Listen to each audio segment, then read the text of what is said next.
স্বাগতম সবাইকে। আজকের ভিডিওতে আমরা আলোচনা করব সেরা 3টি মোবাইল প্রসেসর সম্পর্কে। তার মধ্যে হচ্ছে স্ন্যাপড্রাগন, মিডিয়াটেক এবং এক্স1এস। গেমিং ক্যামেরা এবং দৈনন্দিন পারফরমেন্স কোনটি সেরা, চলুন গভীরভাবে জানি। প্রথমে দেখা যাক এই 3টি প্রসেসরের মৌলিক পার্থক্য। স্ন্যাপড্রাগন হলো কোয়ালকমের তৈরি একটি প্রসেসর যা স্মার্টফোনের বাজারে বেশ জনপ্রিয়। মিডিয়াটেক হলো আরেকটি বড় নাম যা বিশেষ করে সাশ্রয়ী মূল্যের ফোনের জন্য জনপ্রিয়।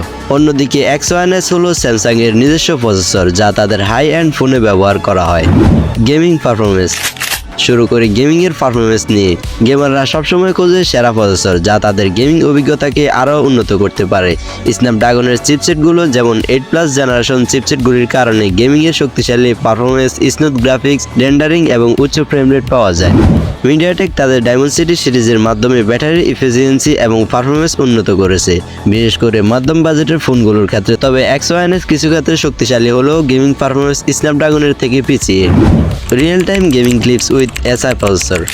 সুতরাং গেমিংয়ের জন্য স্ন্যাপড্রাগন নিঃসন্দেহে একটি পছন্দের চিপ, বিশেষ করে যারা হেভি গেমিং করেন তাদের জন্য। Camera performance. এবার চলুন দেখি ক্যামেরা পারফরমেন্স কেমন। স্ন্যাপড্রাগন তার এআই এবং আইএসপি এর মাধ্যমে ক্যামেরা ছবি প্রক্রিয়া করার ক্ষেত্রে বেশ শক্তিশালী। মিডিয়াটেকের প্রসেসরগুলো বিশেষ করে মিড রেঞ্জ ফোনগুলিতে ভালো ছবি তুলতে সাহায্য করে।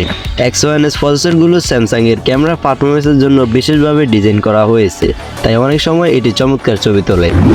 Everyday use and skill. দৈনন্দিন ব্যবহারের প্রসেসর কেমন চলে সেটাও গুরুত্বপূর্ণ। স্ন্যাপড্রাগন তার স্থায়িত্ব এবং ব্যাটারি শাস্ত্রীয় ব্যবস্থাপনার জন্য প্রসিদ্ধ। মিডিয়াটেক বিশেষ করে এনার্জি এফিসিয়েন্সির দিক থেকে বেশ ভালো। এক্স1এস অনেকটাই নির্ভর করে ব্যাটারির ব্যবস্থাপনা এবং কর্মদক্ষতার উপরে, কিন্তু কিছু ক্ষেত্রে এটি গরম হওয়ার সম্ভাবনা রয়েছে। তাহলে সবশেষে কি দাঁড়ায়? যদি আপনি হেভি গেমার হন তবে স্ন্যাপড্রাগন আপনার জন্য সেরা। মিড রেঞ্জ এবং দামের দিকে নজর দিলে মিডিয়াটেক ভালো অপশন হতে পারে। ক্যামেরার দিক দিয়ে স্যামসাং ফোনে এক্স1এস পারফরমেন্স ভালো হতে পারে। এখন প্রশ্ন থাকে আপনার পছন্দের প্রসেসর কোনটি।